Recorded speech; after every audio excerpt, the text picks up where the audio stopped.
It is Tuesday, July the 2nd, 2019, and welcome to week 1 of Realities in Criminal Justice.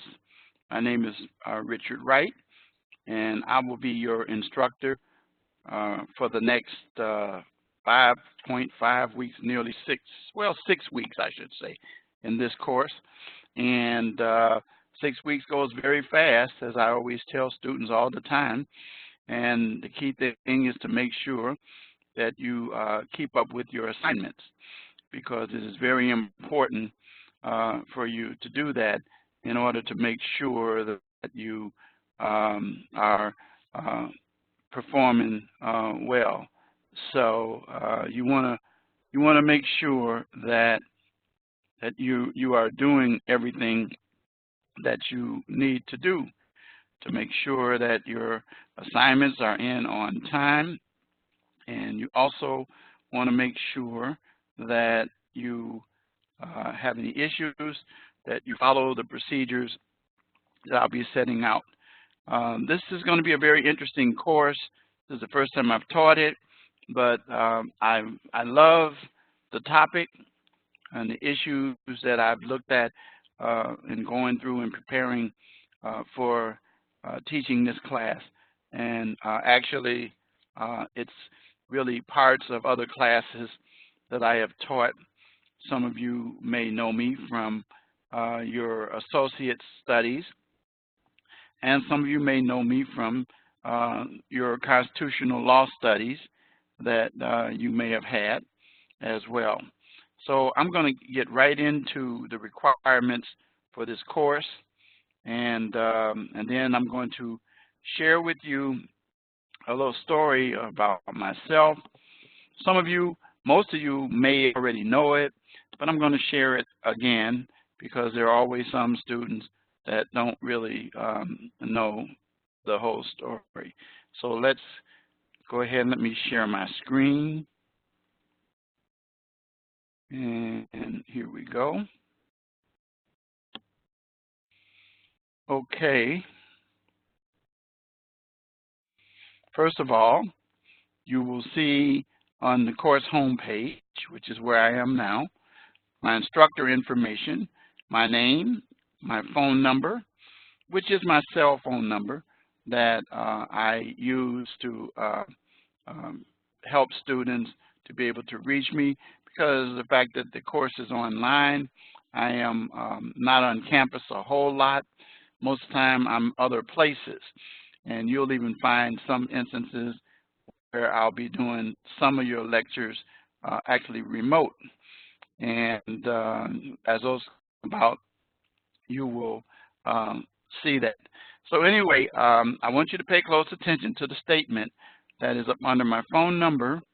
And this says, students can feel free to call me, text me, or email me any hour of the day, except the 25th hour of the day. Now, you figure that one out. Some of you veterans already know. I am probably one of the most hands-on professors that you're ever going to meet. I am here to be of service to you and to, as I like to remind students, to be a coach to the team. And you're each players of the team, and your role is to complete the mission of getting assignments in on a timely fashion, and to follow the rubrics. As you see capitalized the word rubrics, your assignments will be graded carefully by the rubrics, and I actually have broken them down into sections and tell you how you can lose points, how you could win points. But you're also going to have to pay attention to the module itself, but the module generally mirrors the rubric as well. So the rubrics are actually found not just in the assignment, but it is also found in your grade book.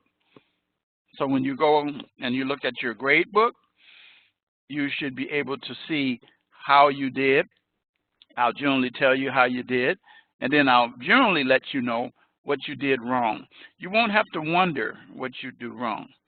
One of the common things that students mess up on is APA. At the level that you guys are in the bachelor program, you should be very, very, very, very, very, very, very familiar with APA, but I still provide details and information to help you guys with APA, because APA is very important to this course. And as a matter of fact, APA is so important that I'm going to share with you the academic integrity video, which explains why we follow APA, and also explain the integrity issues that tie into using APA. And you'll see me comment frequently in your papers that the citations in the body provide details and information concerning the sources of your research, or they support your statements in the body of the paper. And so it is something that is very, very, very, very, very, very, very important. And so you want to find yourself performing very well. And so you want to make sure that you focus on that. And then the critical thinking aspects, you guys know about that by now. Just in case you forgot, there is actually a link that I'll be sharing with you about critical thinking. And run your papers through Grammarly. You each should be familiar with the fact that you have a Grammarly account, and the Grammarly account allows you to check to make sure that the information that you provide is very detailed. And so we're going through the procedures and policies here as we move down. And so then you see my requirement. All written assignments should be in APA format. That means citations in the body and the proper APA citations. And if you cite a case, a court case, there is a proper way to cite the cases.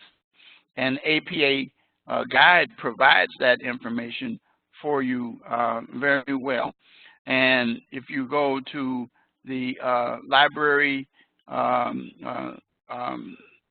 Learning Center resource and the guide that is there for you to help you in this class, for example, if you click on this right here where I'm at, you click on this, and it will open it up for you. And it tells you things that you can do in terms of research, tells you how to schedule a tutor appointment. It deals with APA, everything Grammarly, everything that you need to complete your assignments in a proper fashion. So each of these, this is just click on the word, and if you click on the word, it will provide the information you need. You don't have to deal with CPA, BE in this class, but Grammarly, APA, you'll deal with tutoring. Tutoring, as I like to remind students, is not just for students who are having trouble, but tutoring is also there to help students to perform well. We have some excellent student tutors, some of which are in some of these classes that I'm actually teaching, and they can help you as well. And we have resources for new students as well, which that wouldn't fit most of you guys, but you'll see that if you want to look at that. Technical support, where do you go for technical support? By now, you should know PSC. Where do you find PSC's number? On every page at the bottom.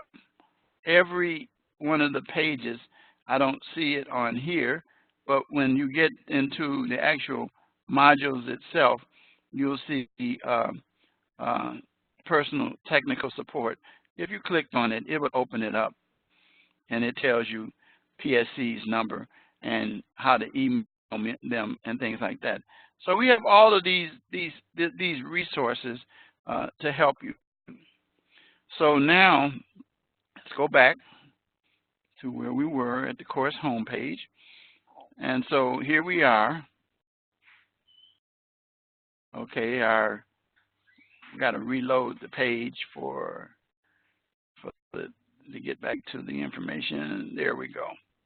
So you'll see here that all written assignments should be in APA format, and then you'll lose 1 point for not providing a cover sheet. That's also part of the requirements.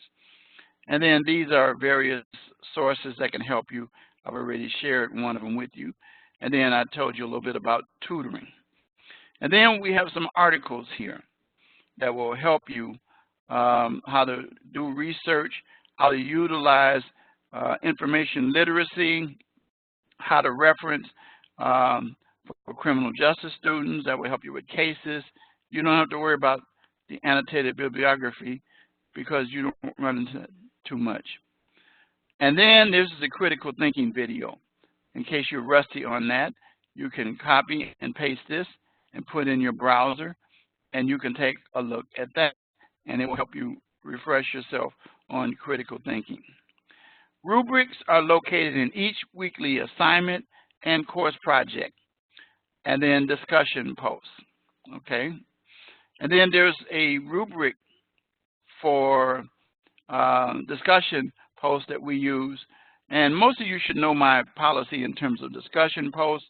Discussion posts are due on Tuesday nights initially, which means tonight by midnight, 11:59 p.m. Central Standard Time, and then reply posts are due Saturday, 11:59 p.m. Central Standard Time.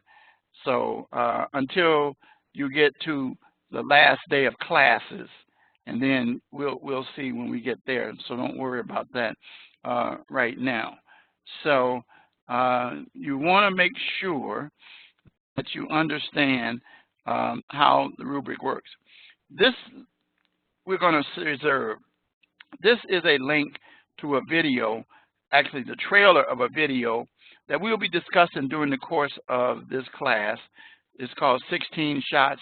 I won't elaborate on it right now, but that involves a case in Chicago that took place where a police officer was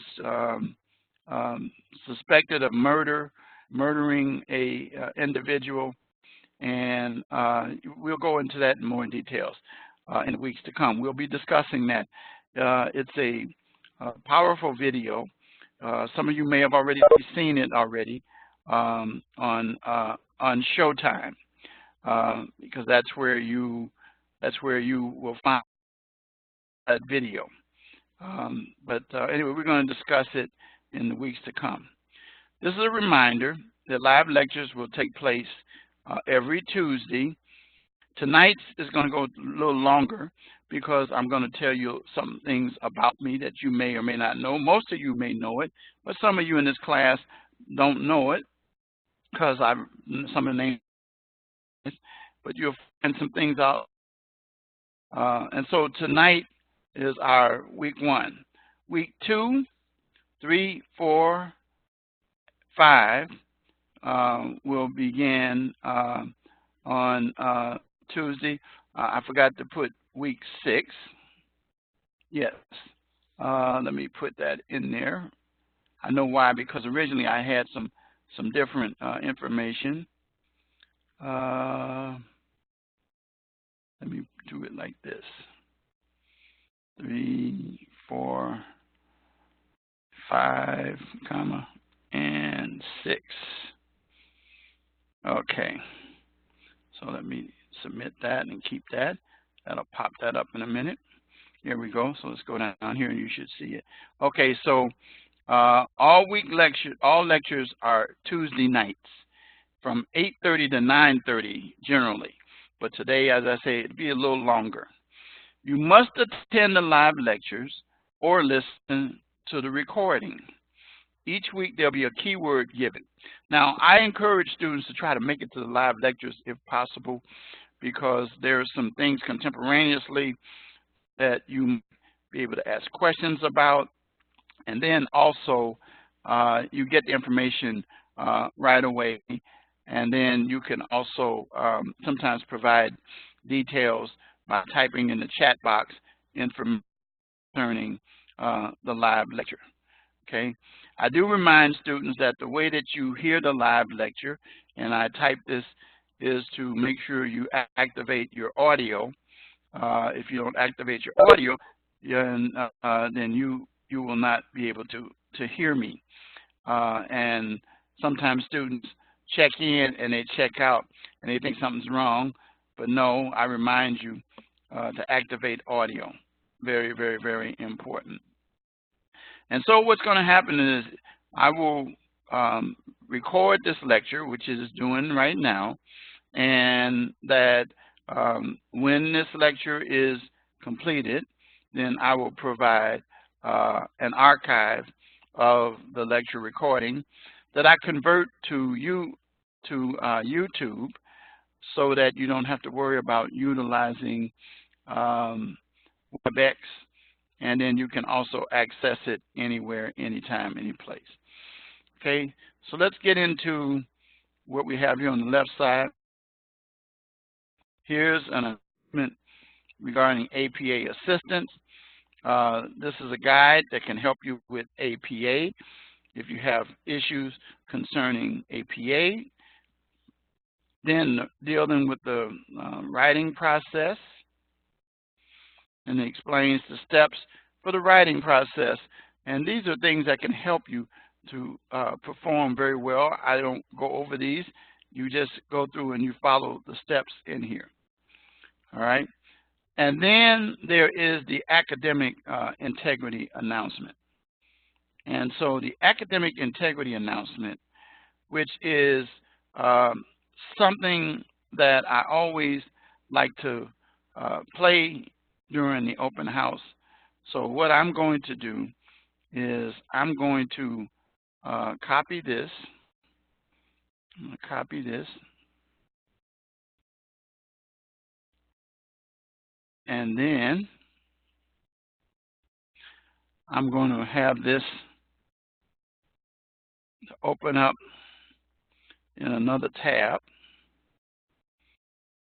So let me paste it. And then go. And then I'm going to take out my headset so that you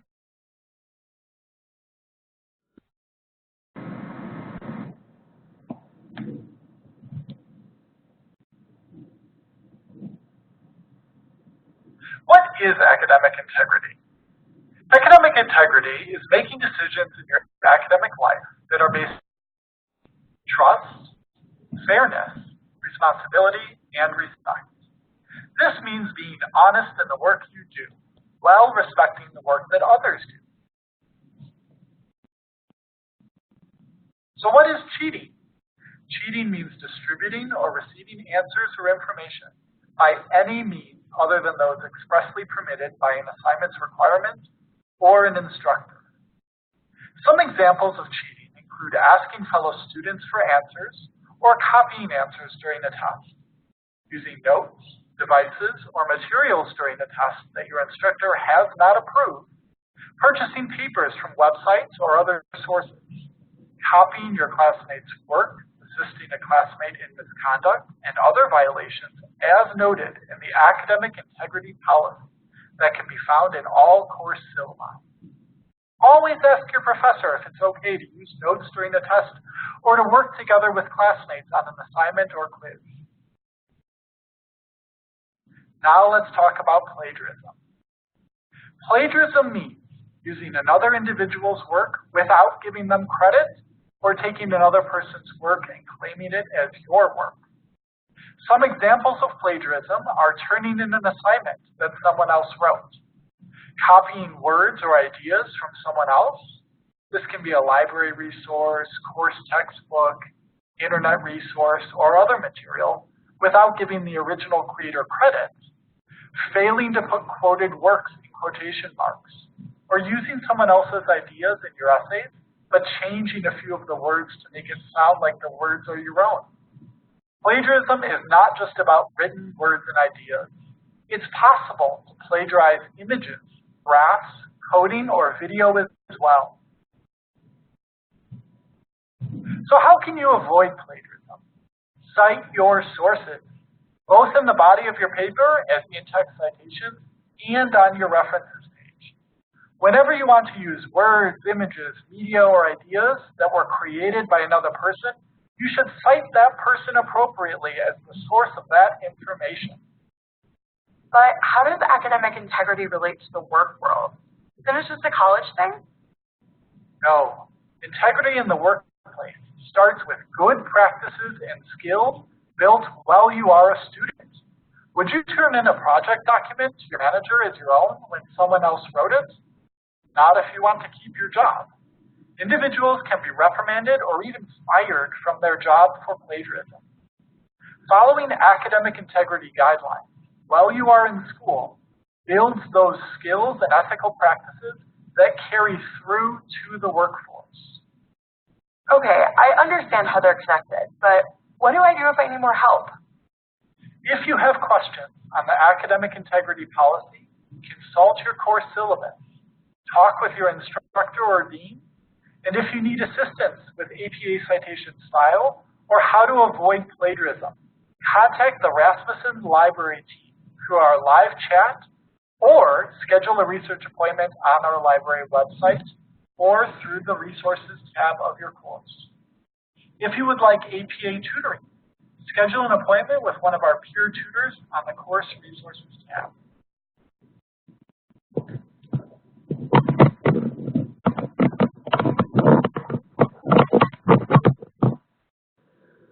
Okay, that's the academic integrity announcement, and I always tell students, I say to pay close attention to that announcement, because that announcement is very, very, very important.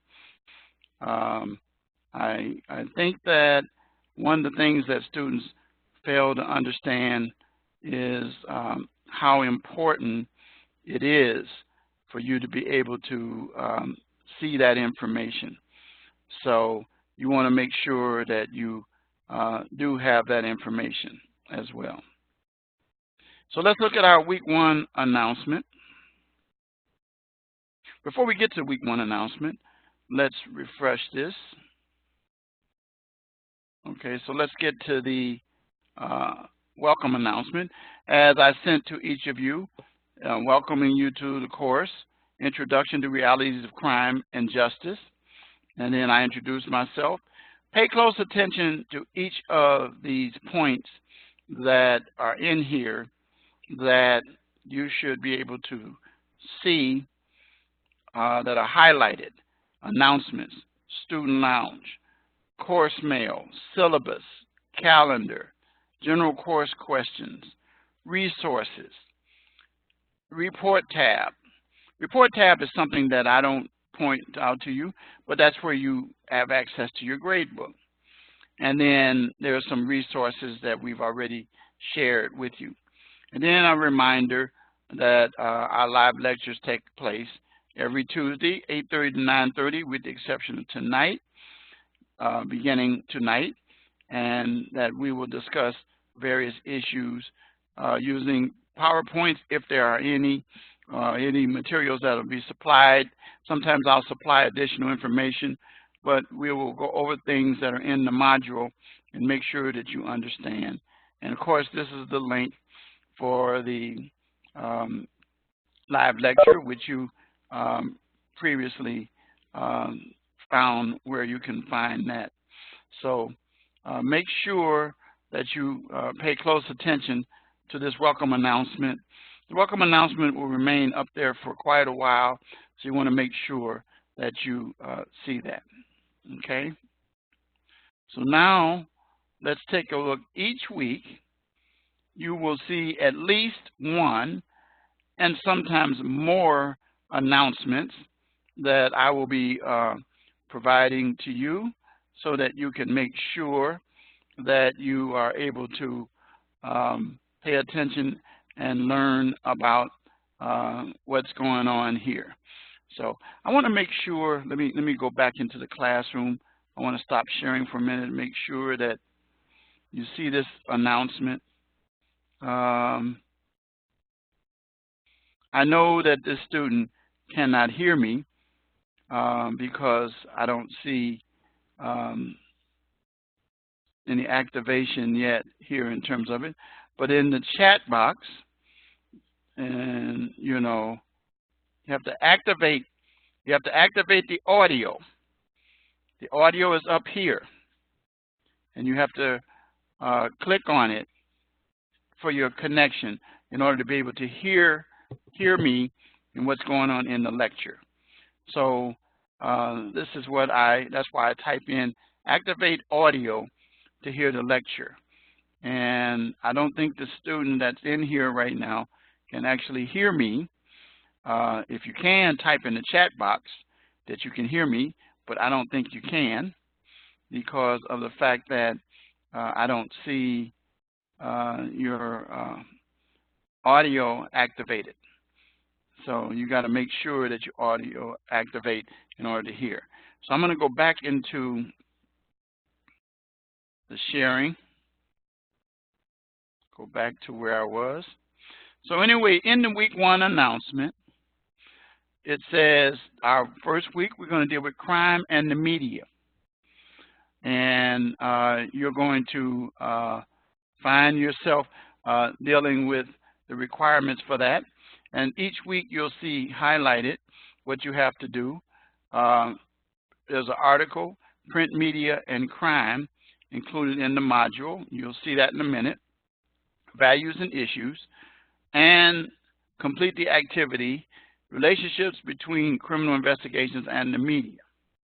And I am going to just briefly mention some of those because I have a lot of details I want to cover just for tonight. And then this tells you when the lecture is taking place. This tells you what your discussion assignment is, which your discussion assignment is police pursuit policies. And again, as I said, your initial post is due tonight at 11:59 p.m. Central Standard Time, and that your reply post is due on Saturday, 11:59 p.m. Central Standard Time. I do encourage you to reply to more than one post if possible, so that you can make sure that you make the discussion forum more interesting. It is not required. But I do say to you, when you do the discussion post, make sure that it demonstrates that you put some thought into it, that you did do some research. Don't just take a short statement and just throw it in there. Don't say good post, bad post, or either I liked your post, enjoyed it. That's not going to get you any points. I want you to elaborate on the issue that is before you in that week. So in this week, the issue deals with police pursuit policies. I'll show you more details when we get into the actual module. Then finally, this week, the written assignment is Casey Anthony and the media. Casey Anthony is a case that I'm not going to elaborate on too much because you're going to find out more about that as you conduct research. But it was a high-profile case that took place in Florida. And so that assignment is due Sunday at 11:59 p.m. Central Standard Time, as all written assignments are due Sundays at 11:59 p.m. Central Standard Time, with the exception of discussion posts. And the requirements are found in the classroom under the Lessons tab, and then it's also found in the rubric as well. So we're going to go and we're going to take a look at that in a minute. Today, I will also take time to discuss the course project, and it's very important that you follow that. And then I remind you of what today is, open house. Now, my motto is start strong and finish strong. But my motto is adversity is the springboard to success. And you'll learn about that and why I say that as I share a little bit about myself near the end of this session. So let's continue on, and let's take a look at a few things here. First of all, let's take a look at the syllabus.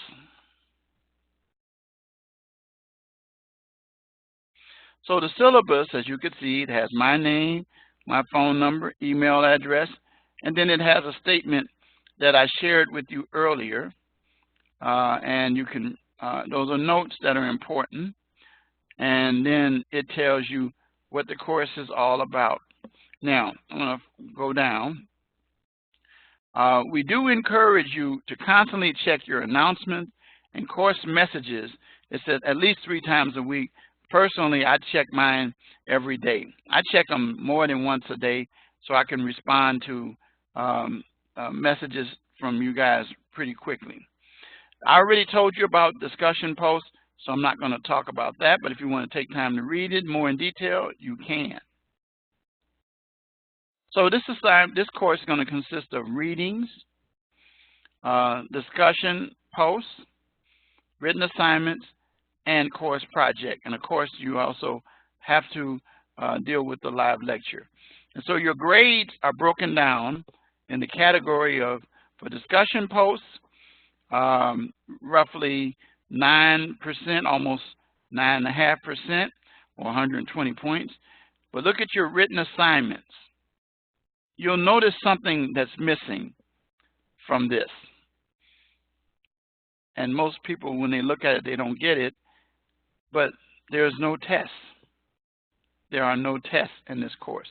And the reason why there are no tests in this course is because this is a course almost like an independent studies course, but where you have an opportunity to be able to do more research and writing. That's pretty much what the course is all about, research and writing.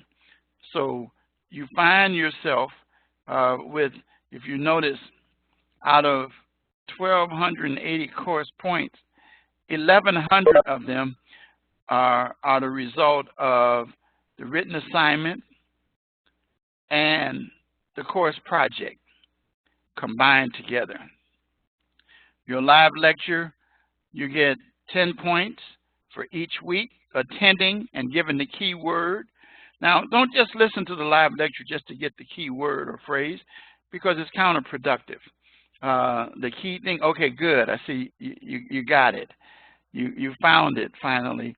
So now you're able to hear everything, and the stuff that you're not able to hear earlier, go back and you'll get a chance to hear it on the archive. But the key thing is that you get 1,280 points. So again, your written assignments are critical. 1,100 points out of that. Okay, 180 points come from discussion posts and your live lecture. If you add all that together, that equals 1,280. Okay, so very, very, very important that you understand and get your written assignments done on time. Now, here's something I'm going to tell you from the beginning. And I have a policy. And many of you who've been in classes with me and your associates and other bachelor classes know what I'm about to say. My goal is to get you in the A to B minus category. I'd never entertain questions from students who ask me, Professor Richard, Mr. Wright, what can I do to get a C in your course? I'm not going to answer that for you because I don't work to prepare C students. You can do that all by yourself. And definitely don't ask me about how to barely just pass. Don't ask me that because I don't teach that way. I don't expect you to be that way. And I'm going to tell you something. If you develop that habit, you're probably going to have a problem in your career as well. So your goal is probably to be good at what you do, to make a good living. But in order to do so, you need to get into the good work ethic, the habit of putting in the time, the sweat equity, dealing with the challenges that you're going to hear me talk about some that I had to deal with. So I'm not going to tell you something that's impossible to do. But I will tell you this, is that, so the goal is to get up here, and I have had students that actually made 100. I've had some that made in the high 90s, a lot of them. And, you know, you want to perform in those areas. Okay, so that's all I'm going to say about that. These are things that you can take time to read this, and it tells you these are things I'm already doing. So now I want to take a few minutes and talk about just a few more things on this syllabus. First of all, the transferable skills. So what are transferable skills? Transferable skills are skills that have been identified by employers that they want employees that they hire to be proficient in, to be able to be good at.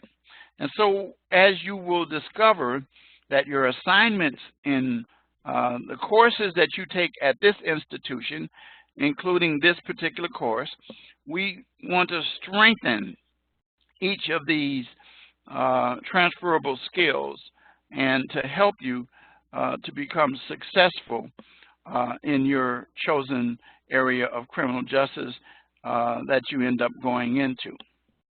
And one of the main ones, and these are not in the order of importance, but is communication. You have to be able to communicate very well in written and oral communication. You have to be able to operate as a professional in communicating.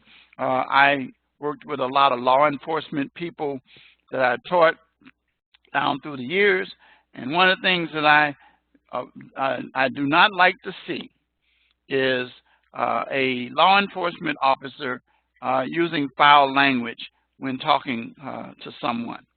That is very unprofessional and it's counterproductive. Well, Professor Wright, you don't understand. You'll hear me later on explain to you how well I do understand. And not just from the classroom, but you can hold that until later on in this session today. You're going to find out about yours truly, things about me that you will know. And then your written communication, your reports that you prepare. I was a criminal defense lawyer. That's one of the areas I worked in for most of my career. I utilized reports that were submitted by all kinds of professionals, but primarily law enforcement professionals. And if those reports were not accurate, I, as a defense attorney, would use it to my advantage. For example, just one quick one that you'll get is that I won a case merely because the report had a date that didn't exist, and it had dates that didn't exist. For example, the report said that the crime that was committed and charged against my client happened April 31st. Now, if you go and find me a calendar with April 31st on it, then I'll say you need to get rid of that calendar. Because as I used in the courthouse, in my summation, my closing argument, a poem that I learned that said 30 days has September, April, and I stress April, June, and November. All the rest have 31 except the month of February. And you know there's 28 and 29, depending on whether or not it's a leap year. The point of the matter is that the jury thought that the credibility of the officer was not so great because the prosecution was even painted in a corner because of the fact that they tried to make it seem as if it was an innocent mistake. But that keyword mistake, boy, that's just like giving a steak dinner to a defense attorney to utilize. And that's something, and the police officer had to admit that it was a mistake. So, you know, boy, it caused me to run ramshot with that. Somebody said that wasn't fair. Yeah, it was, because I was representing my client. If it was a police officer who was my client, it would have been the same situation, which I did represent some of them as defense attorney as well. And so anyway, communication reports must be accurate. The grammar, which is why you will see us stressing grammar in your written assignments, while we deal with Grammarly, while we deal with plagiarism in terms of copying somebody else's material without giving credit for it. You'll also understand that we also want your ideas from your own head, which brings me to the next critical thinking transferable skill, which many of you are familiar with. We want your ideas. We want that good old brain that you have up there to share with us details of what you analyze. You have to be able to think very quickly and be able to provide details. Oftentimes, as we say, and you've heard the term, think outside the box. So you want to be able to provide information that is maybe a new spin on the information. Now, some things you can't put new spins on, but what you can do is, if you do provide information, provide support for why you take the position. Things do change, and that's the way the law operates as well. It changes because someone brings a new issue, and it's a time for things to change. And it happens constantly, okay? In court cases all the time, you know, not in a criminal case here I'm talking about, but dealing with the whole issue of how LGBT legally is viewed now, and the Civil Rights Acts, and how marriage is viewed on a legal level. It's not about whether you personally believe, but it's what the law is. So anyway, critical thinking comes about and presents reasons why things are the way they are, or your analysis pertaining to issues. Digital fluency. Yours truly is 69 years old. When I came out of law school, which was in 1978, 41 years ago, this last month, the 16th or the 17th, I graduated from Northwestern University School of Law, as many of you know, because you saw the picture in the student lounge if you took time to look at it. The point of the matter is that we didn't have any of that. But since that time, it has come, and, you know, even teaching online, as you guys are all over the United States. I've even had a couple of students that were abroad that were taking classes that I taught. Students in Alaska, and their time is different. And so I've had people all over. The point of the matter is digital fluency makes it possible. We do a lot of online resources now. Articles, as you know, are in the course itself. And you can see I don't have my cell phone here with me here, but I have on my cell phone all kinds of apps. I'm an Android person myself. Many of you young people are Big Apple people. I don't mean like Big Apple was in New York, but you like Apple. And I said, no, I don't even understand Apple. But the fact of the matter is that what I am saying is everything's digital. Learn how to navigate this LMS, this learning system called Blackboard. It's digital. Your reports now are often taken and put in computers, and they're digital. So you need to be fluent in that, and we do that, and we provide opportunities to help you to learn how to operate. When you learn how to operate on an online mode, dealing with a live person, like I'm sitting here in Romeoville, and you guys are everywhere. And it's funny, you get to know me pretty well because of the kind of person that I am, but many of you have never seen me face to face.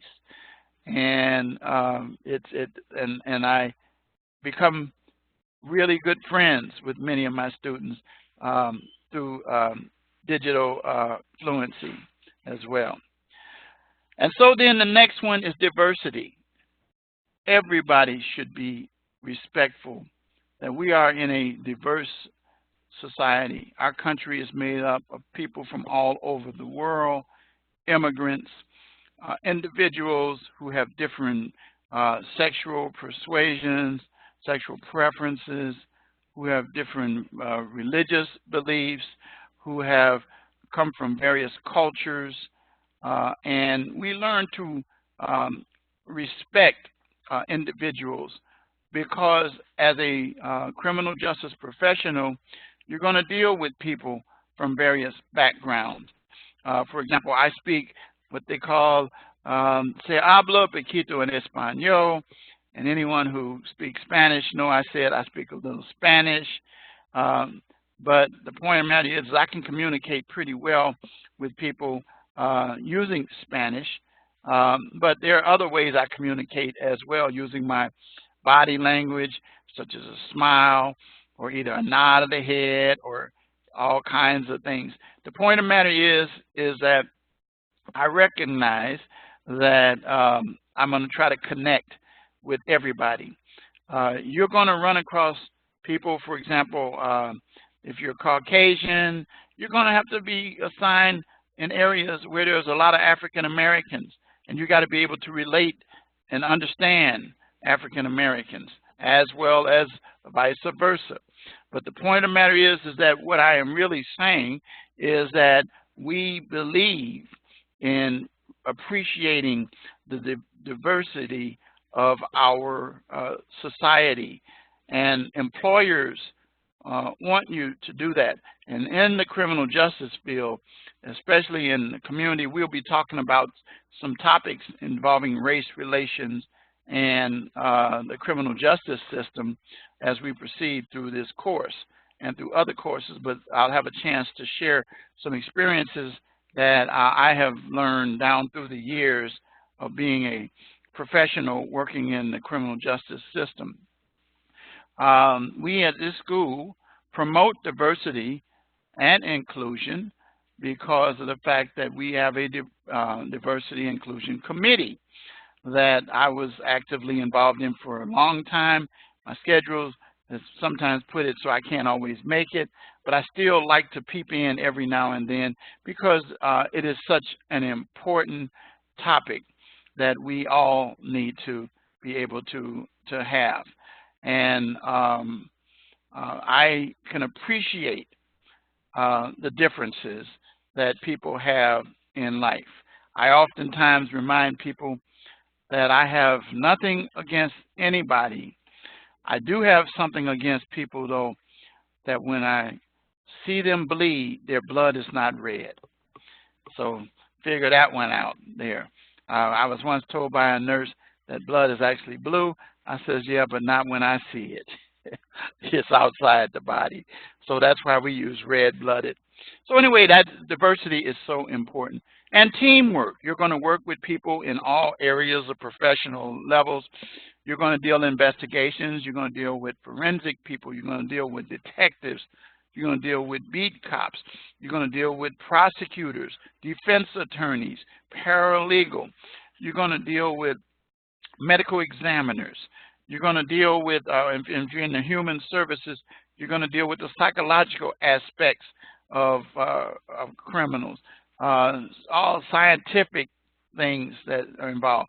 And it makes up a team, as I like to talk about the newest, not new now, but to me it was at one time, was DNA.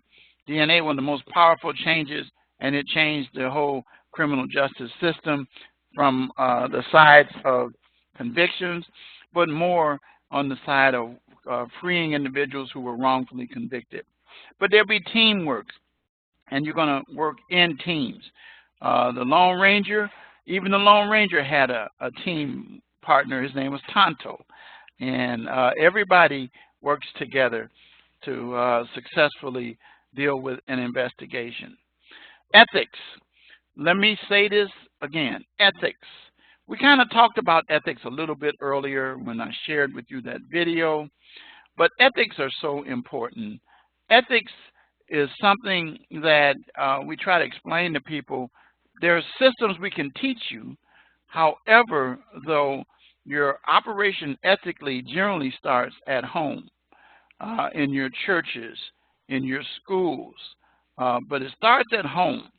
And we must understand that if we're going to be ethical students, and we talk about that in a little bit here.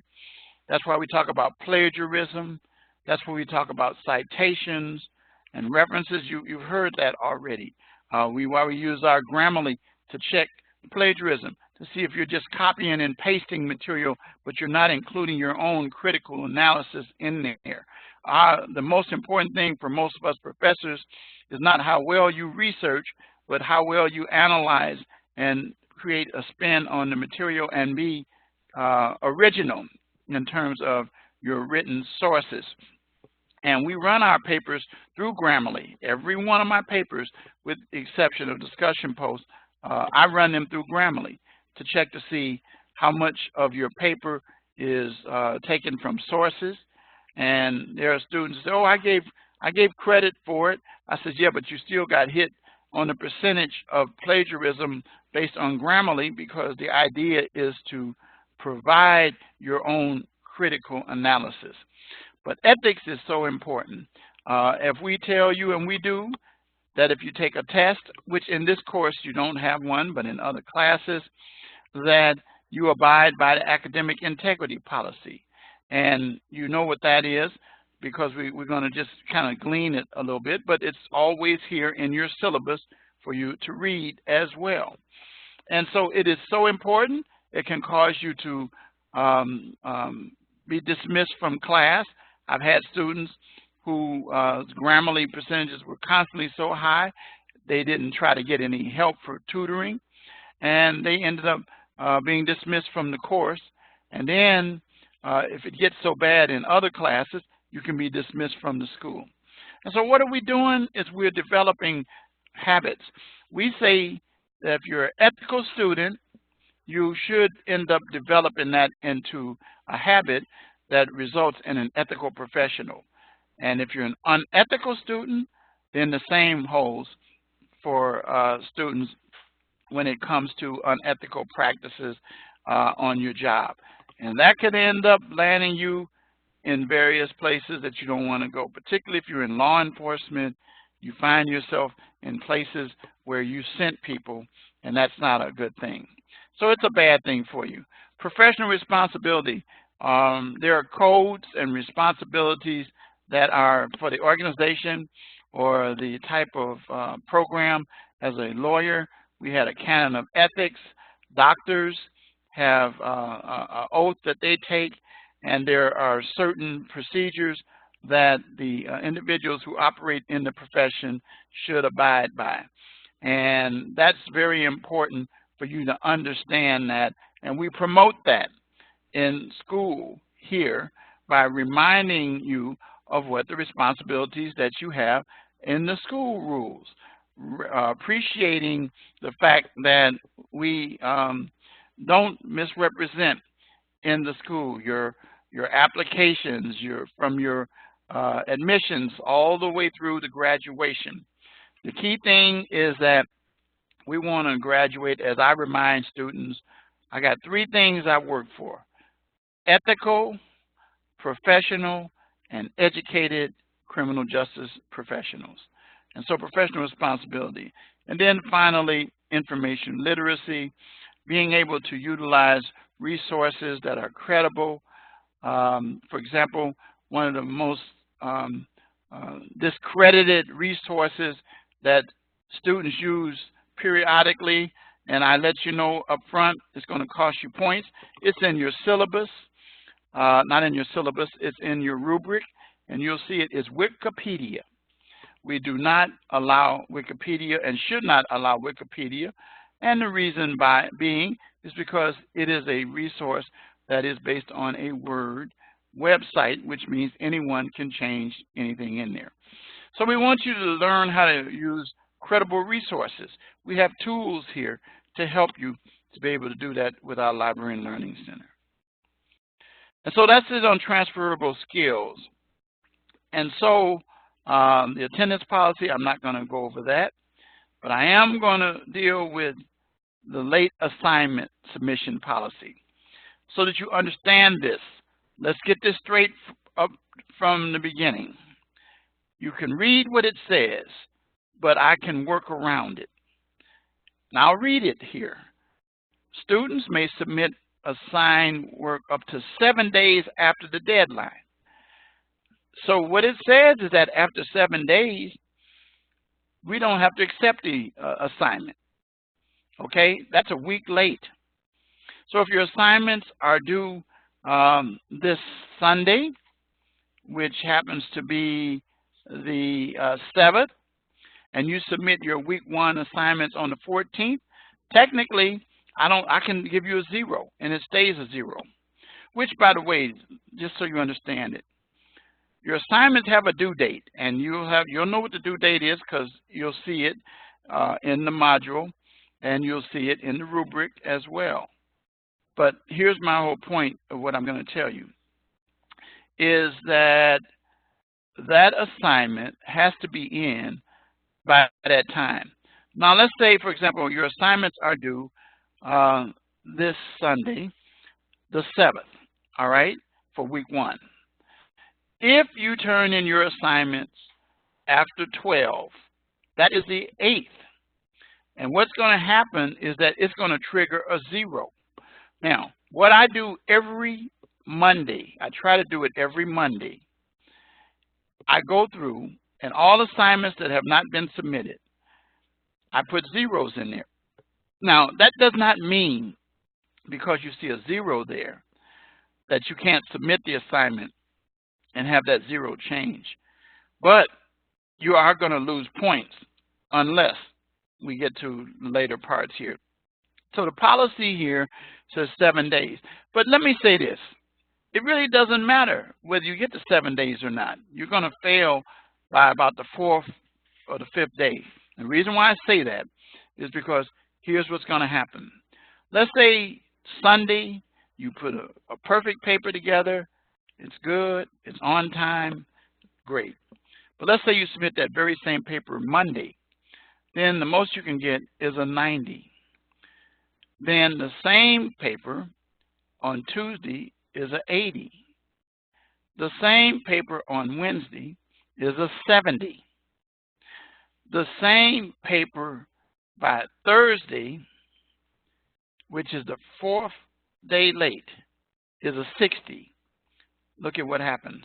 Let's go back here. See what a 60% is? 60%. Uh-oh, you're at an F.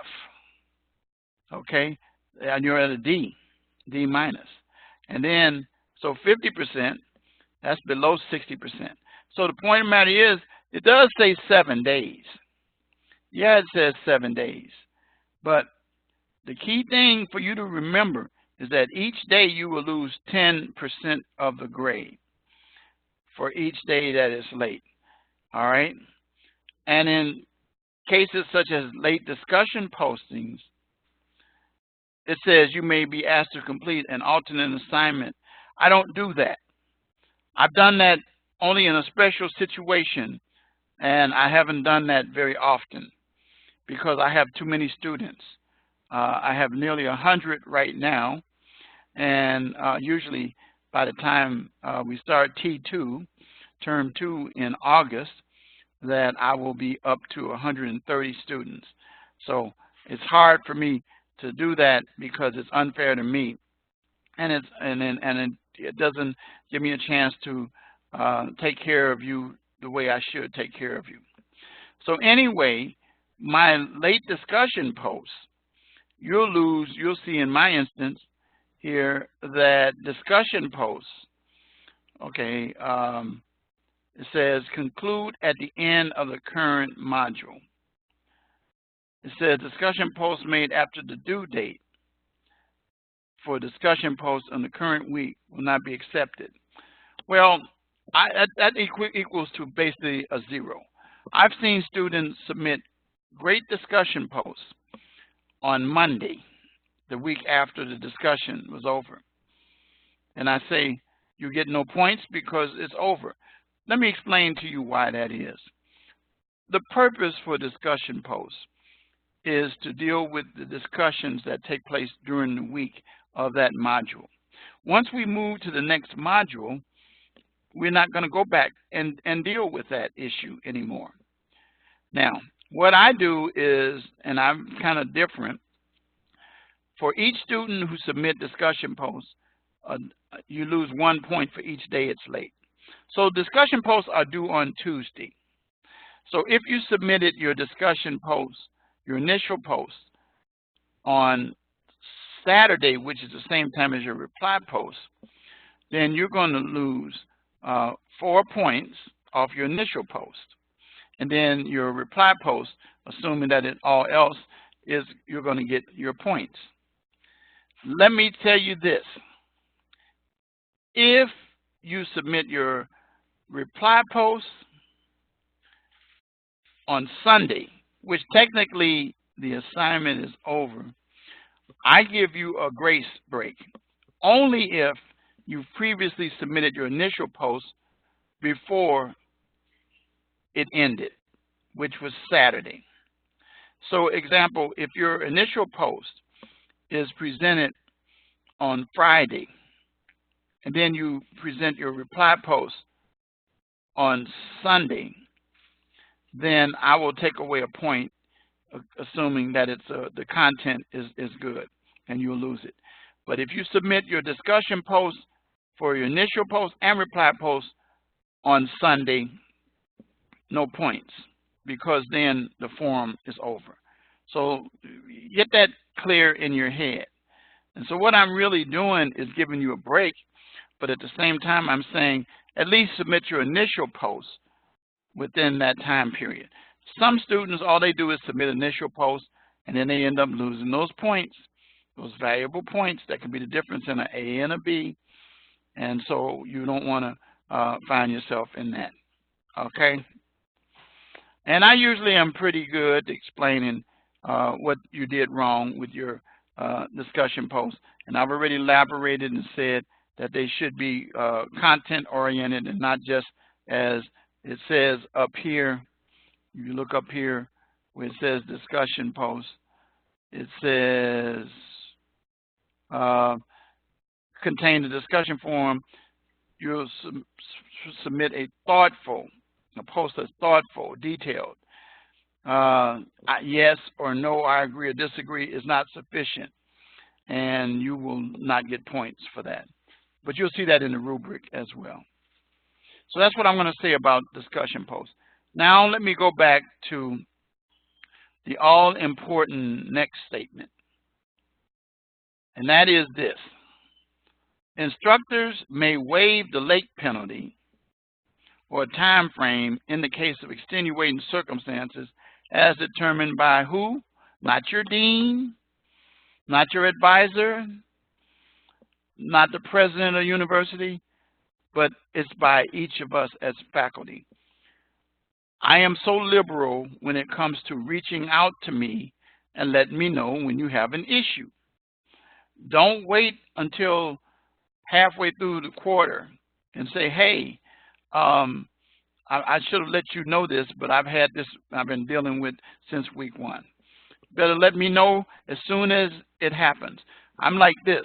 You don't wait to call the fire department when the place is all on flames.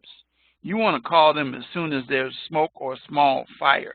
And that's the same way I roll in terms of dealing with you guys. You will find that I work with you a lot. There are students who try to say to me, well, something happened, somebody passed away that was close to me. I'll give you an obituary. I don't want your obituaries. I don't want your notes. I don't want your orders or your information. I believe you because I already told you. We were going to work on the honor system, and we believe that you're very ethical.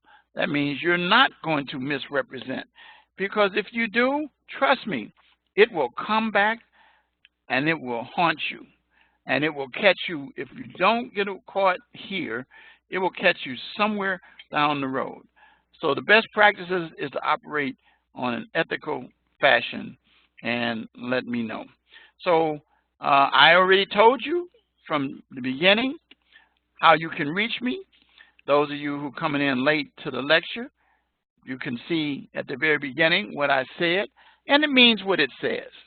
There are many of you in there that says, yes, Professor Wright is always available. I have seen a few comments from students at the end of courses where they said that Professor Wright couldn't be reached.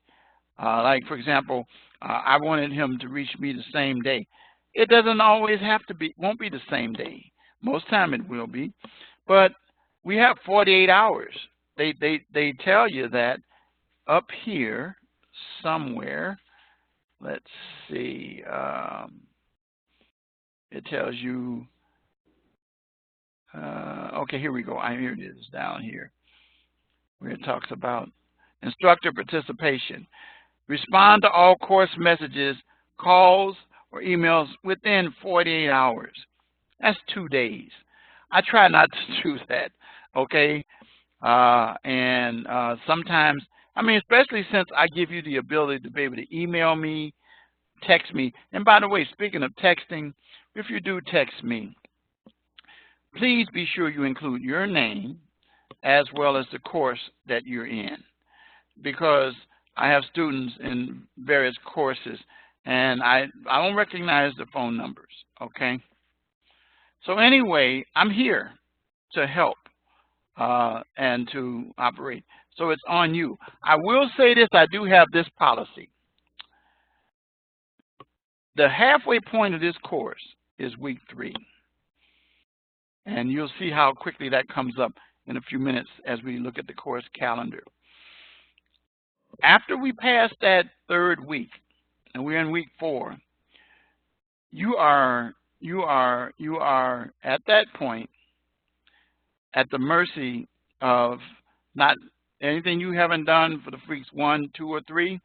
You cannot submit it unless we have had some discussions and I've given you some basis for how you can do it. I've had students that come to week 4, 5, which is right at the end, because week 6 is it, and they'll say, I need to submit assignments 2 and 3, or they'll submit assignments from week 2 or 3, and then I'll say, no, it's too late. You missed the cutoff, because your midterm is week 3, all right? So let's get straight with that, all right? But I'm very fair and very liberal in terms of it. I'm not going to talk about this right here, but I am just going to point out to you, this is where you can take time to read the academic integrity policy. And now, remember this, when you see plagiarism here, this is not the plagiarism that you will see when we use Grammarly. You won't most of the time see that, because most of the time your plagiarism percentages in Grammarly is based on you not having enough critical thinking in your papers. But I already provided the video to you to explain plagiarism and why why we're so tough on it. All right. So what employers don't want people who copy, and no one does. All right. You can get you in some legal hot water as well.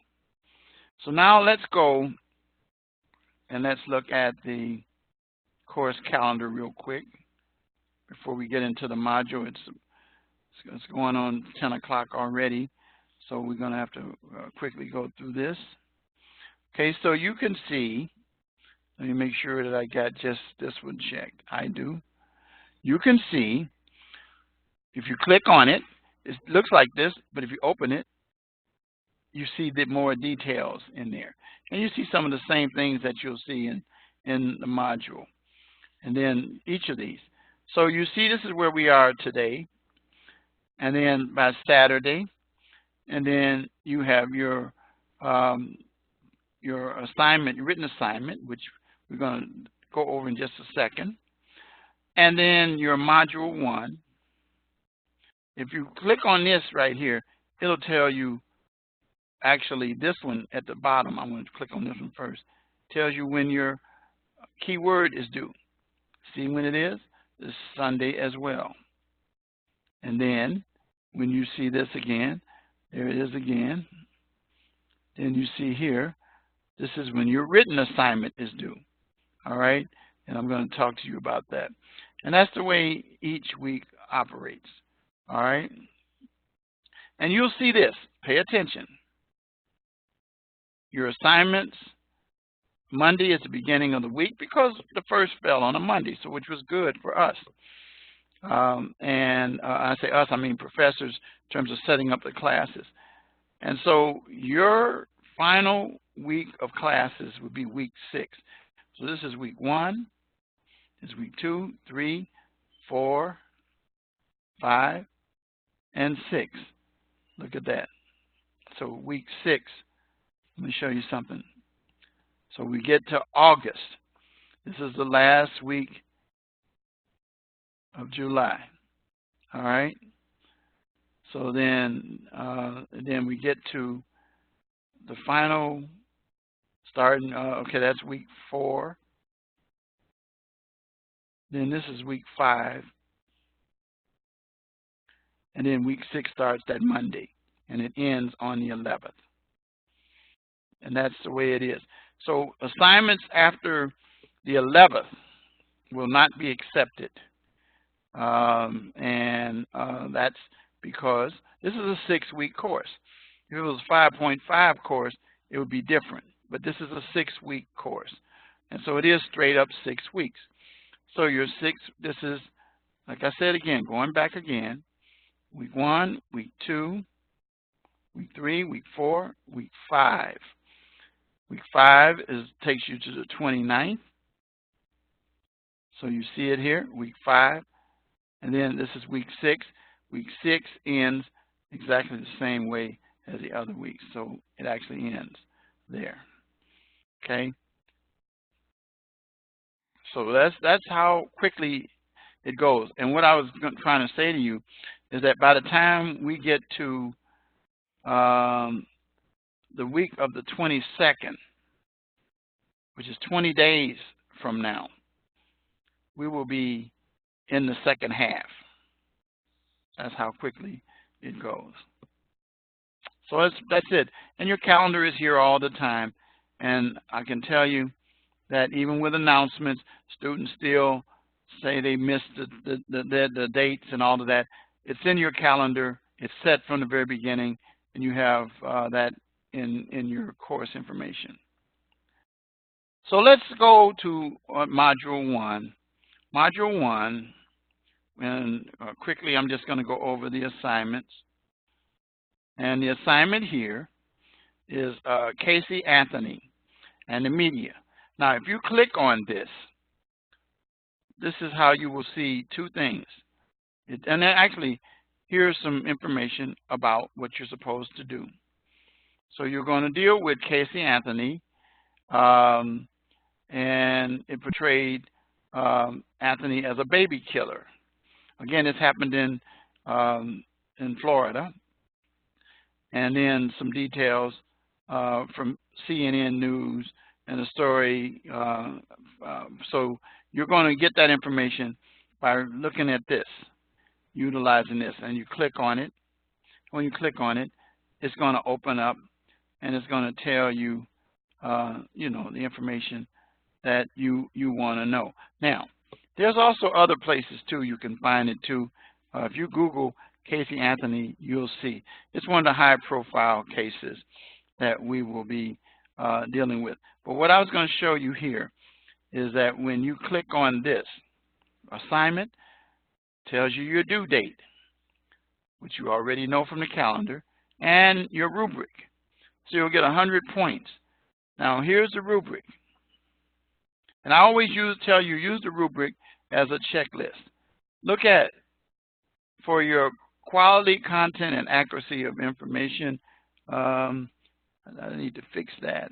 Accuracy. All right, don't worry about that. That's a typo. But anyway, the accuracy. The paper discusses how the media attention on Casey Anthony affected the trial, and the paper describes the outcome of the media's influence on the trial. That's the same information taken from the module. So I'm going to expect that to be done in the proper fashion and to be at least 1 page. and to satisfy these requirements. And then an APA. That means citations in the body and references at the end. Cover page as well, and not to use sources like Wikipedia or other generic sources, which we talked about. And that's how you get your points. Now, people are going to lose points down here a whole lot. I'm just making a prediction. I hope I'm wrong, but that's unfortunately what ends up taking place. All right. So that's the rubric. Now, let's go back, and then you'll see the other assignment. The other assignment is dealing with police pursuit policies, and you can check these articles, and then your post should deal with these policies that are involved.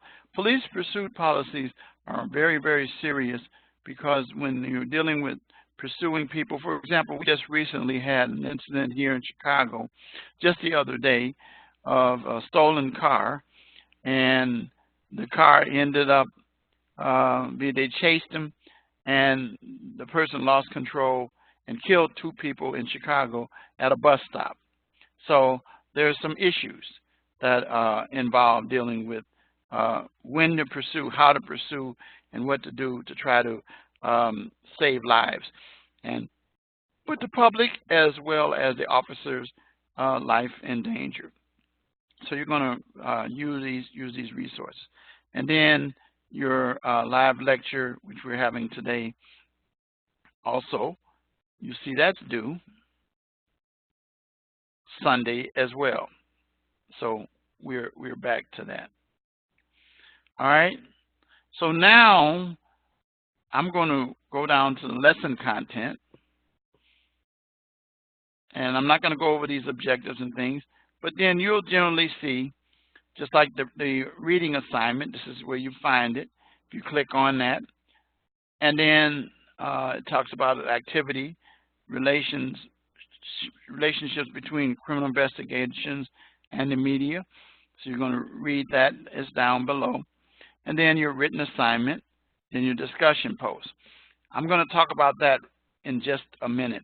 The course project, which is introduced today, is not a written assignment. The only written assignments you have this week are the written assignment 1 and your discussion post. All right? So now you get down here and you read these. You read this over, and I will generally talk about that, but I'm not going to talk about it today because I want to spend some time talking about the information here, and well, we're really running short on time here. So I'm going to let you go ahead and read that. Now, let's talk about the course project. The course project, first of all, and I'm going to just share this with you. So you're going to conduct 2 interviews. Pay attention. The first will be of a news reporter. I'm not talking about fictitious. I'm talking about you're going to do this for real. Interview a news reporter or crime reporter from a local newspaper, radio, or TV station. The second interview will involve what we call a public information officer from a state, local, or government agency that reports criminal acts, debates, politics. Okay? And public information officer usually is someone who is, like, for example, almost all agencies have a media person that speaks on behalf of that. Like, for example, police departments or the city of Chicago may have, or the county of whatever, or they have someone who speaks on behalf of the organization. That's what we're talking about there. So you understand who that person is from that. And then, as you learn in this course, it says the realities of criminal justice system are not always consistent with what the media says. Oh, we're going to discuss that in detail. some questions to think about while working on this project, and how has it happened. And each step of this project will give you ideas and thoughts that you will. So you'll learn quite a bit about what's happening around you. The final project will be a report based on the questions asked and the interviews completed. The goal is to have a real-life perspective of how the relationship between the criminal justice system and the media operates, the crime reporter. Okay, so now here's how it breaks down. Your final report is due Module 5, and we will be discussing this in the lectures as we come along. But next week, for example, you're going to have the interviewee selection, and I'm not going to go over that because I'll cover that next Tuesday when we have our lecture. But if you want to peep ahead, you can. And then the following week, notice now, the things that are in the dark, these are the written assignments. So introduction is what we're doing today. The interviewee selection, you're going to create interview questions, and then you're going to, week 4, begin to conduct your interviews, and then your final paper is not due week 6. It is due week 5. Okay, so we're going to talk about more details in the specifics of it. And if you go ahead and you look ahead, you can see. But try not to go too fast. Get each assignment done separately. All right. And that's the course project. And you're going to discover that in weeks 2, weeks 3, and weeks 5, you're going to have assignments that are due for each of those.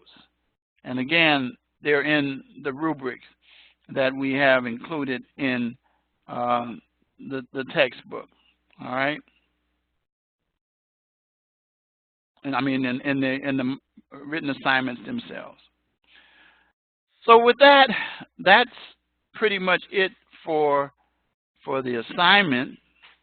Now, I want to take a few minutes, and I'm going to go back into, like I said again, next week we'll be going in more detail with the module. And what I want to share with you is very important. Remember I told you, and it's going to probably take me about, I'm going to try to do it in 15 minutes, but it takes me over the time, but it's very important for you to know this. I said adversity is the springboard to success. And let me explain to you why I say that. Yours truly started this walk in terms of the career that I have as a 7-year-old. When I was 7, my dad was murdered by a guy who lived in the house with us, and he was stabbed in the forehead in front of my face. I have a photographic memory, so I won't forget it. And what happened is that this individual stabbed my dad Memorial Day of 1957, and it was in that bedroom at that time, my 5 younger sisters and me. Well, the guy didn't go to jail for that. It was a legal technicality.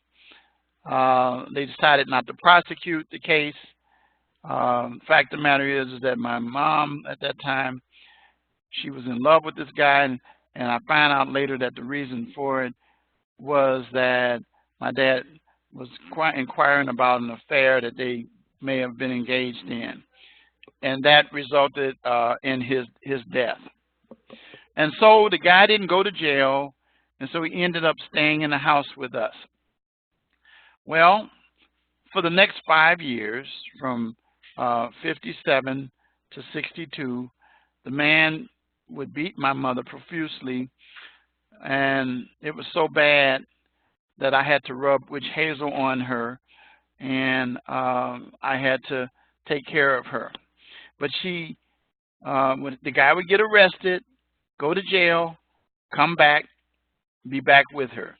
So if you take a class in domestic violence, you'll understand the cycle of abuse, which is basically what happened.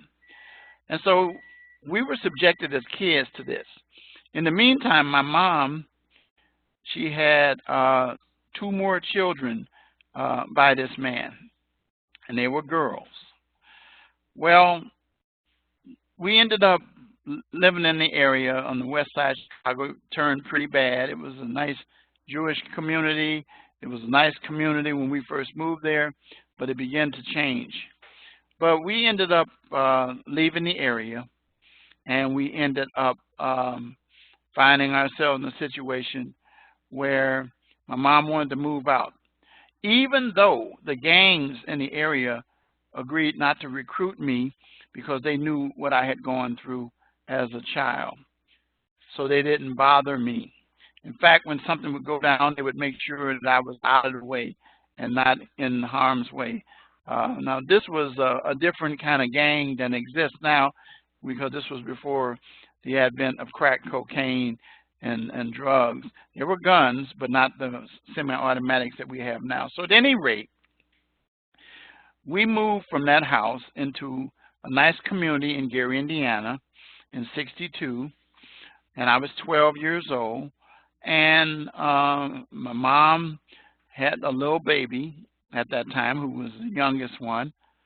And we moved into a nice house.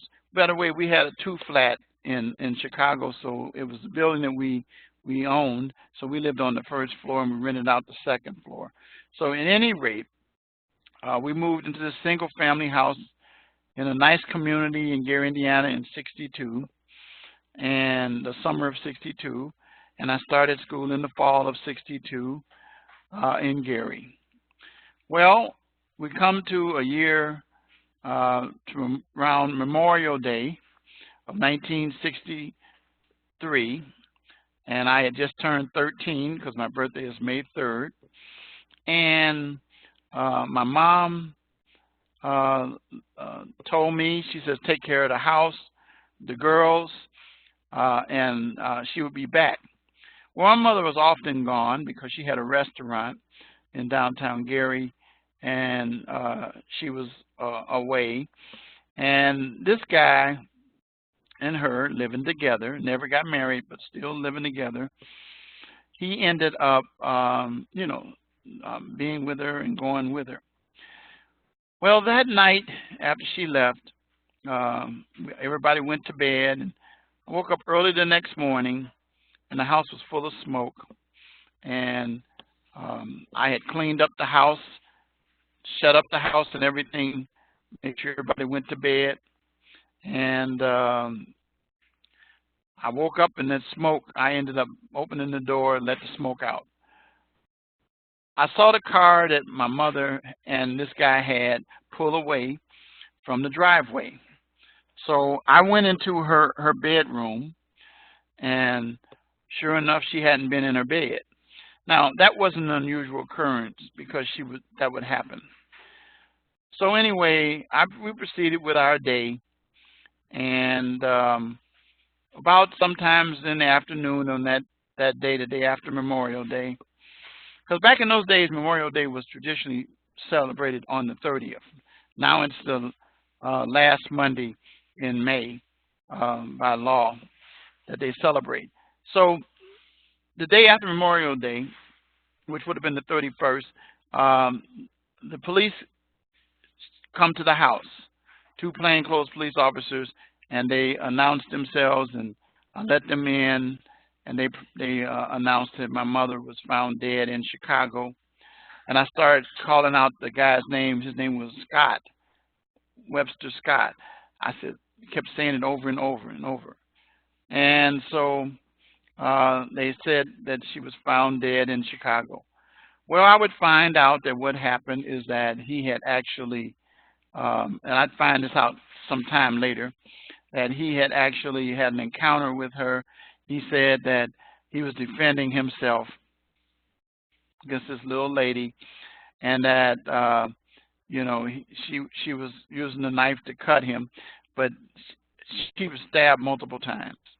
So we know that wasn't true.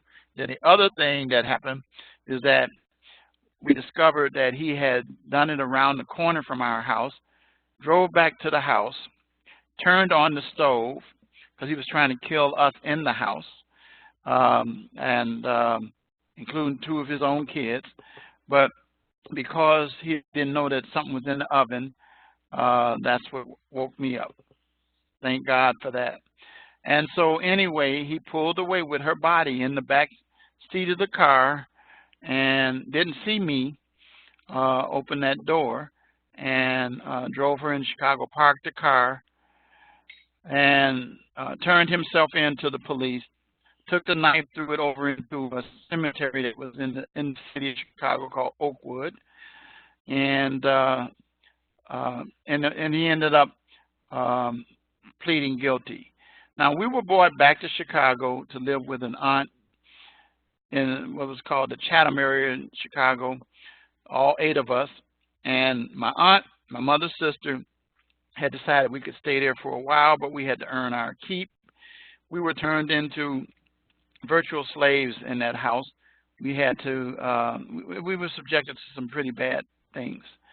And they were trying to determine what they were going to do with all 8 of us. Well, another aunt came, and that other aunt had stayed with us for a while we were in Gary, by the way, for that 1 year that we were there. And then she left just before Memorial Day of 63, and went back to Michigan, where she was from. Well, anyway, she got wind of what was going to happen with us, and she persuaded her husband to come, and she was going to take all 8 of us. Had a house built in the city of Chicago in the further south side area called Morgan Park or Maple Park, and we moved there in 64. So anyway, I ended up finding out when I was 14 that Scott had pled guilty, and they sentenced him to 10 years. Well, 10 years in the law at that time meant 5. That's what it was brought to my attention. And further, it was brought to my attention that for good behavior, he could serve 3.5 years, which is ultimately speeding ahead what he ended up doing. Well, of course, I was troubled at that time as a 14-year-old. And so when I get troubled, I ask questions. And living with my aunt, I found out from someone, and I don't remember who told me this. They said, well, that's just the way it is.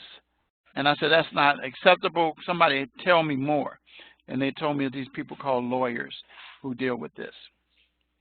And so whenever I want to find out something, I was always a kid who loved the library and books and did a lot of reading. So I went to school. I was in 8th grade, and I asked the librarian, do they have any books on lawyers or attorneys? They had one little book. And I said, could I check it out? And I did. And I spent that night reading that book from cover to cover. It wasn't that thick of a book, but it was thick enough. But I stayed up and I read that book. And next day, people, anybody I met, I introduced myself as Richard Wright, and I said, I'm going to be a lawyer. And that was my course of action, I decided. Also at that same time, I got tired of the way that I was living with my aunt. Her husband and I didn't get along because of the fact that he wanted me to take his last name, and I didn't want to take his last name because I was the only one who could carry my dad's name on. And so I didn't get along with him.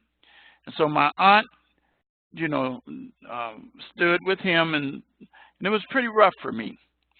So I heard this lady on the radio. I liked her voice, and I went and found her, and I asked her to be my mother.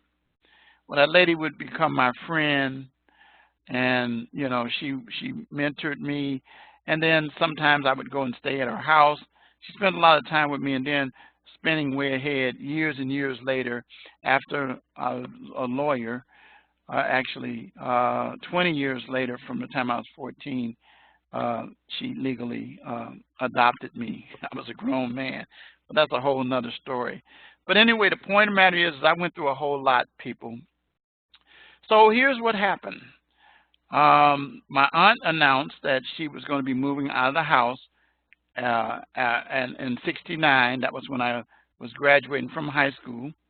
And by this time, I'm 19 years old. May, I turned 19. School was out in June.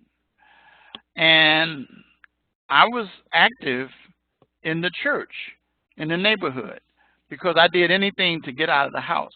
Because I will tell you this, that my aunt and uncle that I lived with after that, they used to get into it all the time.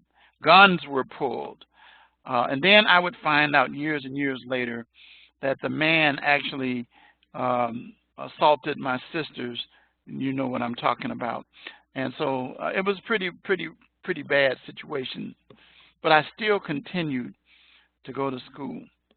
And so the church said that they were going to give me a 4-year, all paid expenses to college. But it took my aunt and uncle to sign. Do you know what? It didn't happen because my uncle said, he's not going to take my name, I'm not signing, and you better not sign, and told my aunt. And so that was that. And so I made an announcement then to them. I says, with all due respect, I says, when I graduate from high school, I'm leaving. I'm gone. So I ended up leaving at 19 years old, got my high school diploma. And then some friends of mine who were part of the church, their mom and dad said I could come stay with them. Because what I did was I registered for night classes at a junior college in Chicago called Loop College, which is called Harold Washington of the City College of Chicago. And at the same time I went there, my friend's mother had a friend who was a secretary in a big Jewish law firm in downtown Chicago and got me a job working in their mailroom as a messenger. And here I was on my way.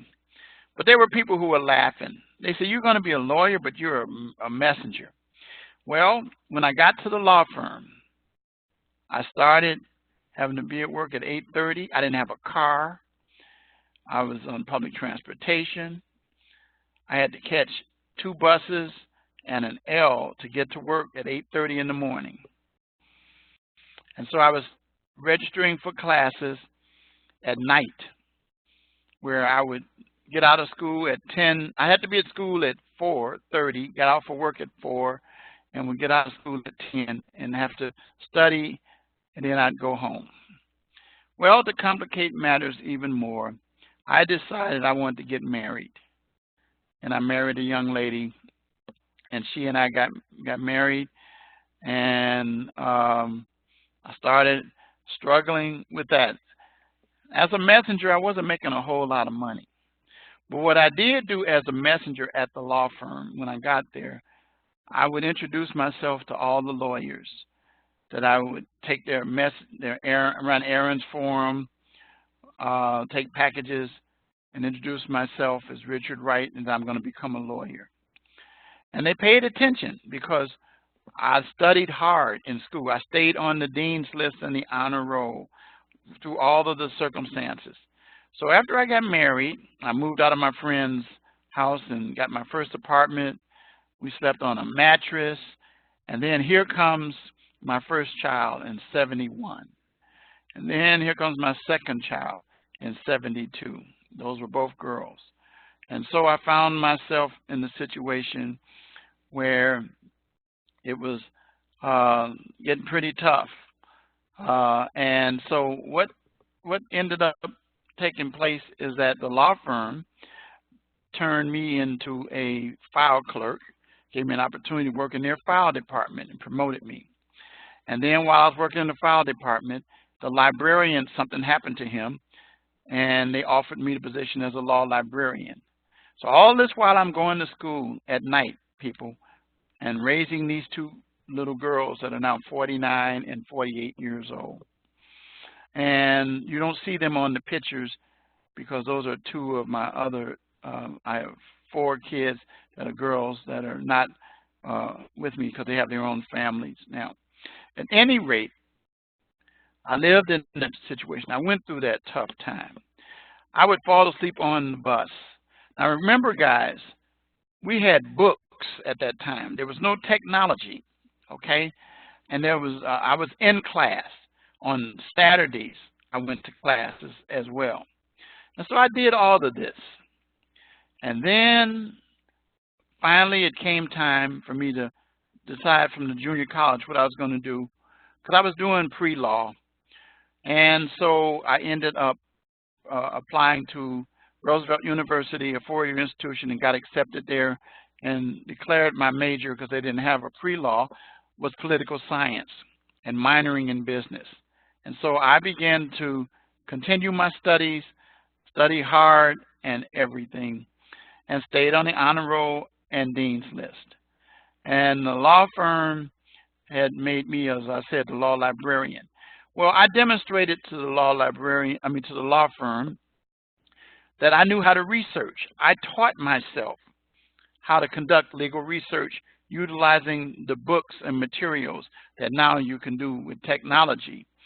And I taught myself how to write memos and legal briefs. Well, during the course of that, I will say this too, when I was a messenger, I met a lot of people that encouraged me. One of the ones was a gentleman by the name of Ray Kroc.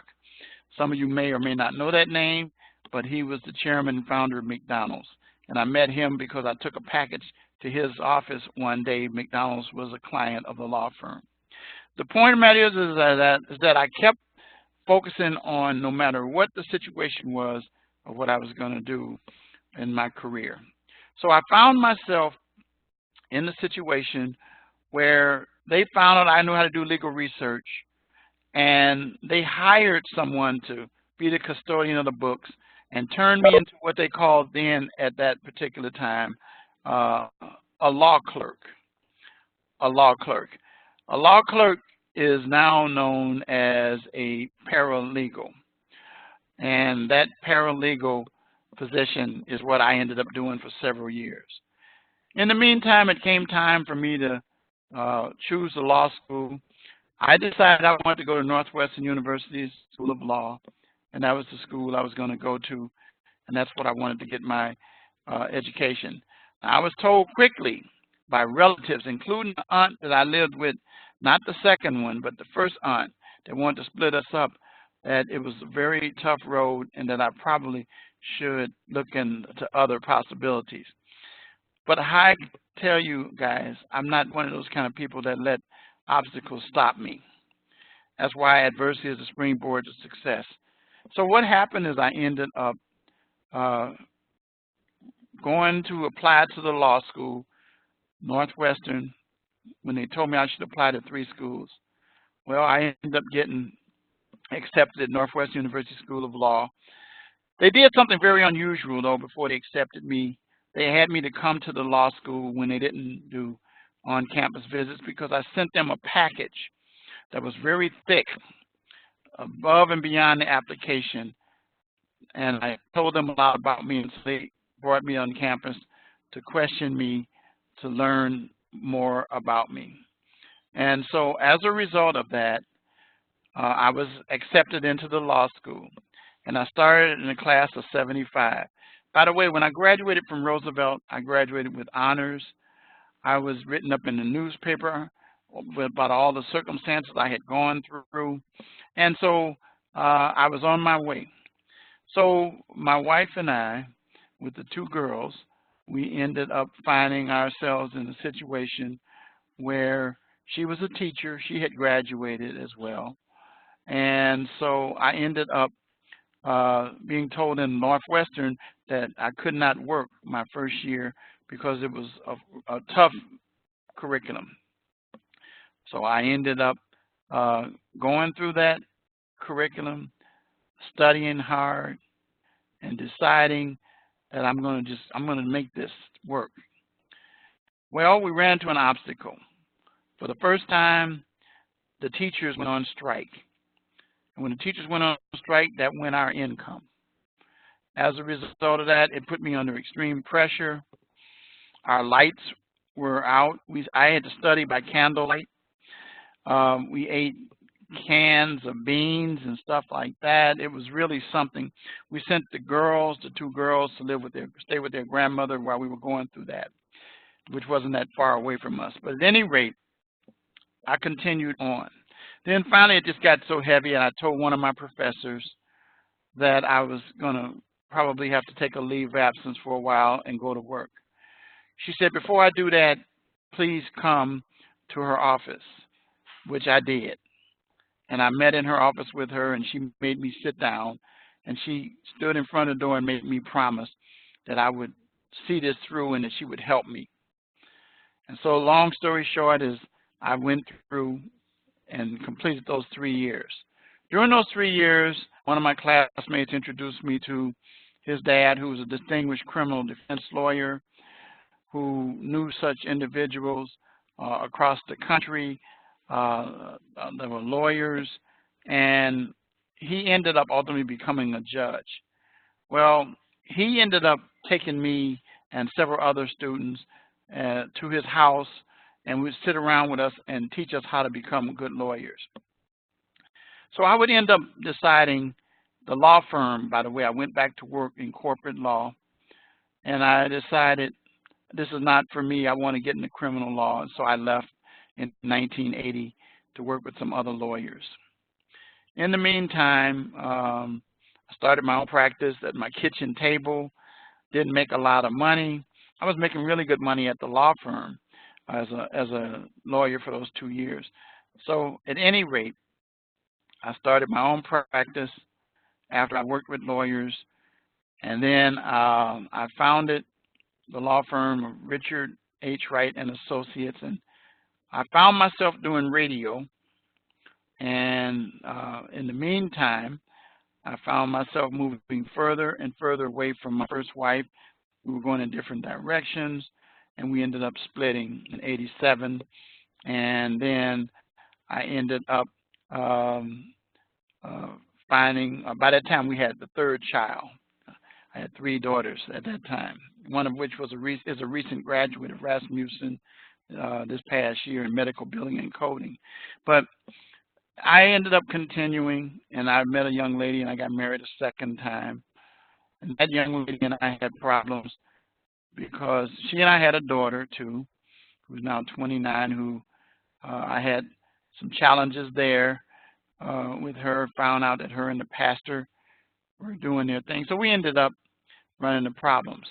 When I was married to her, her mother became the village president of a tough town in Chicago's south suburb called Ford Heights. When I was there, she asked me if I'd be the village attorney. I said, sure I would.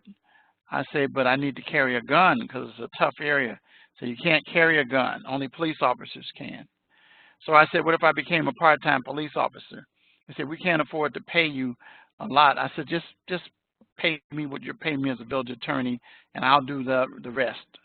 And I did. I went to the academy, and I became a police officer, involved in investigations, involved in a lot of different things, drug raids, and all of that. I did everything, street stops. I never wore a uniform, though. I always wore plain clothes. And so I found out that the chief of police was crooked, and he had to step down. A new chief came, and he asked me to be his internal affairs investigator, and I did that. So I did all of that. So here I tell you, I was a defense attorney, I was a prosecutor, I was a police officer, and an investigator. So I've done all the stuff that we need to do in this program. So I decided in 1989 to become a minister while I was still practicing. And then in 91 to 93, I went to seminary. and Trinity Evangelical Divinity School, which I never really finished because it says pending because I owe them one paper, but I did what I wanted to do with that. In the meantime, I went through divorce with my second wife and continued, to decide I was going to leave law in 2000 and then focus on ministry. And then I ran a janitorial company for a company called Service Merchandise. I taught special education, dealing with behavioral disorder kids, at-risk kids. And then I did that for several years. I met the young lady that I'm married to now, and we became husband and wife July the 28th of 1994. And then she and I, of course, after that, we had the kids that you see in the picture. Well, you should be aware of the fact that I did that for a while. Then finally in 2011, someone came to my attention with the opportunity to join this school I had never heard of called Rasmussen College. And so I started as an adjunct professor. They originally hired me to teach business law. And I told them, no, I'm a criminal justice professional. So they took me and transferred me after 1 quarter into the criminal justice program, still having me to teach business law periodically.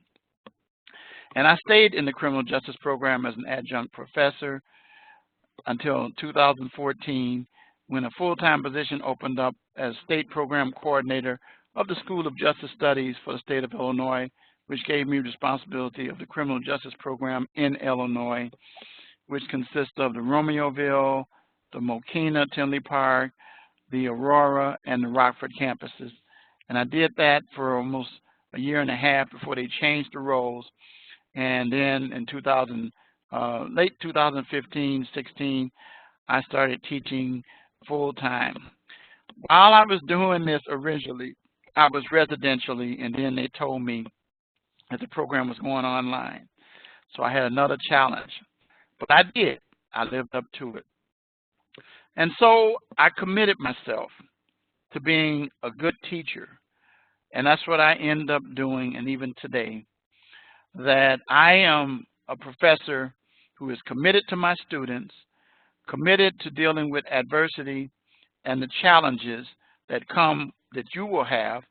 We can work them together.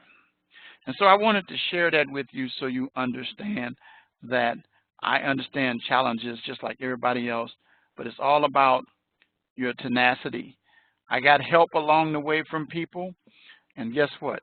Yours truly is here to help each and every one of you with whatever you need, but you gotta let me know. And so I went a little longer than I planned to. So I'm going to say good night, but I'm going to give you a key word that you're going to need to give me in order to get your points. And that key word is adversity. That's the word I want, and you give it to me, and you will get your points. So you have a good week. I look forward to seeing you next Tuesday night, when we will actually only go an hour, and we will go over the assignments that you have. If you have any questions during the course of the week for your week 1 assignments that you don't get covered from what I went over, please reach out to me. Do not hesitate. You can reach out to me. Some of you work nights. Reach out to me. I may be up. And in the first weeks, I'm not, because I'm not doing a lot of grading, but after that, I am. So with that, I'm going to say good night to you, and I'll see you next week. Have a good week. And happy 4th of July to you as well.